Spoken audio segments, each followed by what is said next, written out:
En el caso de Cuba también habíamos comentado en alguna emisión que muchas de las protestas de los últimos tiempos, también sacadas de toda proporción, pues se deben a la pandemia, ¿no? A que la pandemia ha ido subiendo. Vean cómo Israel y Cuba en estos momentos son dos de los países con las curvas más pronunciadas a nivel internacional. En el caso de otros países desarrollados como el Reino Unido, Estados Unidos, Francia, pues tampoco es como que están atravesando un día de campo. En el caso de México, si bien todavía tenemos pues bastantes casos y también bastantes defunciones, la curva se ha pues doblado un poco o se ha achatado un poco en los últimos días, en las últimas incluso semanas, y eso pues es alentador en el sentido de que conforme sigan avanzando los procesos de vacunación, pues iremos viendo también menores defunciones. En México ya va más del 44% de la población vacunada. En el caso pues, de los adultos, esta proporción sube. En el caso de los adultos mayores, sube aún más.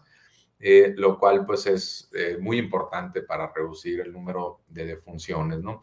La siguiente gráfica vamos a ver cómo algunos países pues ya han logrado inocular una parte importante de su población. Vean cómo Malta ya va en el 93%, Islandia el 75%, Emiratos Árabes el 74%, Singapur, Uruguay. Obviamente aquí sí es importante aclarar que por supuesto que los países chicos tienen ventajas.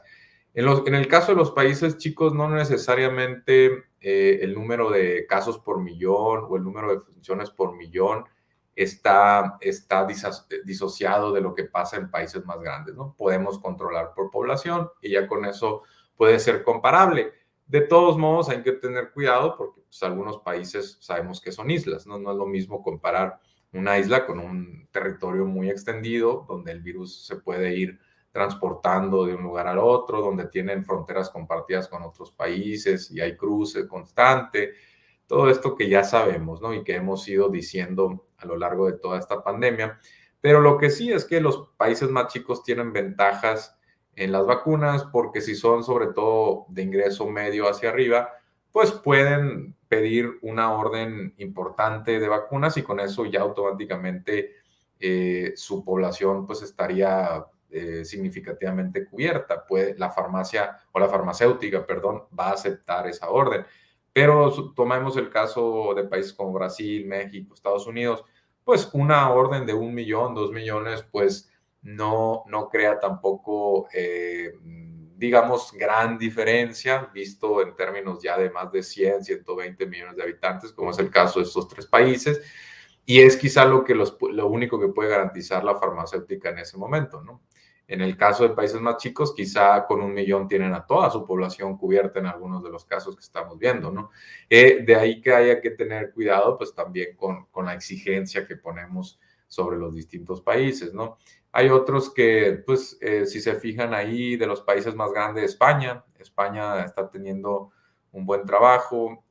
Canadá, pues, es mucho más chico que los países grandes, incluso que España, pero va también avanzando. Canadá también apostó por una estrategia de únicamente inocular o de empezar incluso por una dosis antes de irse por una segunda dosis. Fue muy criticado, pero puede estar funcionando. Además que, saludos María, apoyando Sin Censura, además de que se ha ido viendo que también incluso dejar pasar ciertos días puede ayudar, ¿no? Para que se desarrollen los anticuerpos de las vacunas. En el caso también, por ejemplo, vemos ahí Irlanda, Bahrein, Israel con el 63%, pues empezó muy rápido su campaña de vacunación, poco a poco se fue pues ralentizando y vimos ese salto exponencial en el número de casos, ¿no?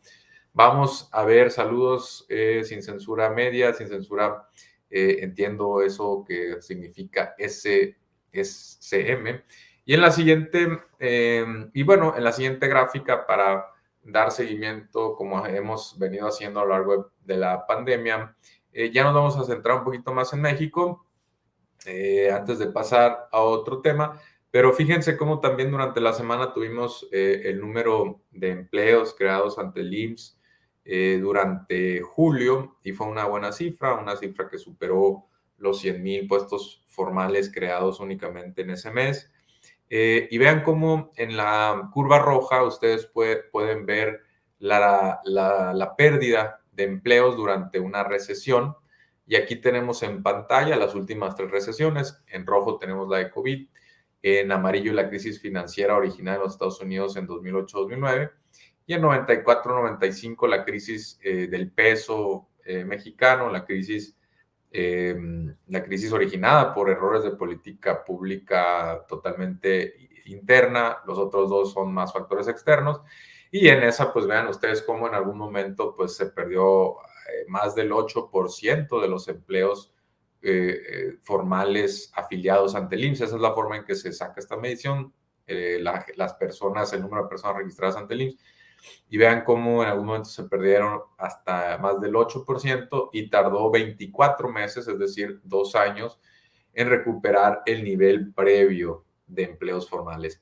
Entonces, si ustedes toman las últimas 2 recesiones, vean cómo esta, la de la pandemia, pues ya prácticamente el siguiente mes, andamos por allá del mes 16, 17 de inicio de la recesión, por allá que fue, acuérdense que hubo una pérdida importante de empleos hasta por allá de marzo, abril, y ya prácticamente, quizá incluso a estas fechas del mes ya hayamos recuperado todos los empleos formales perdidos en la pandemia. Ahora, la respuesta de muchos será, bueno, los empleos informales todavía no.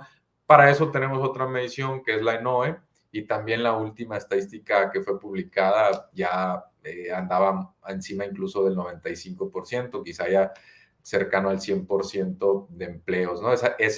A diferencia del IMSS, la ENOE lo que hace es una encuesta, ¿no? Le pregunta a la gente, pues básicamente si tiene empleo o no, si está buscando o no, y ahí da igual si es empleo formal o informal, ¿no?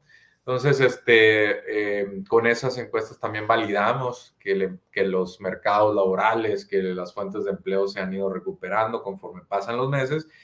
Y pues también hemos visto cómo la actividad económica, medida con indicadores tradicionales que tienen sus deficiencias como el PIB, pues muestran que para este año México podría crecer entre el 6 y el 7%, y con eso pues ya se habría recuperado buena parte del choque profundo producido por la pandemia, ¿no? Que gran parte tiene que ver con que se cerraron por una decisión de política pública muchas actividades importantes, manufactura, construcción, y con eso, pues evidentemente la producción cae y toma un tiempo recuperar sus niveles previos. Hay actividad que nunca se recupera, por ejemplo, los vuelos que una persona no tomó en un año, difícilmente al siguiente año va a volar 2 o 3 veces para reponer ese tiempo, esas vacaciones que no tomó, ¿no? Quizás se vaya una vez el siguiente año como pensaba hacerlo. Si no fue a 3 conciertos en el 2000, por ejemplo, difícilmente esa persona va a ir a 6 conciertos en el 2021 y máxime cuando continúa la pandemia. Si no fue al cine durante todo el 2020, es difícil pensar que en el 2021 va a reponer al doble las idas al cine. Entonces hay actividad, sobre todo en servicios, que se pierde, ¿no? En el caso de la manufactura no necesariamente es así, porque si ustedes no renovaron un auto digamos, en el transcurso del año 2020, pues en el 2021 quizá ese mismo automóvil siga viejo y necesiten reemplazarlo. Y digo no necesariamente porque pues finalmente quizá ese automóvil no se usó tanto como se habría empleado en condiciones normales, ¿no? Entonces hay matices en todo esto, hay actividad que se puede reponer. Particularmente, por ejemplo, hubo mucha demanda de alimentos durante la pandemia, la gente tiene que seguir comiendo, muchos de ellos empezaron a comer en sus casas y pues esa demanda, digamos que pues no tiene que ser reemplazada, siguió constante, ¿no? Saludos a todos, Miguel Negrete. Y bueno, esa es una buena noticia, que poco a poco se empieza a recuperar el empleo. Gracias, Mario, por los datos. Aida López, también en el chat estoy comentando, platicando algunas cosas con ustedes. Les saludo, por supuesto, con gusto.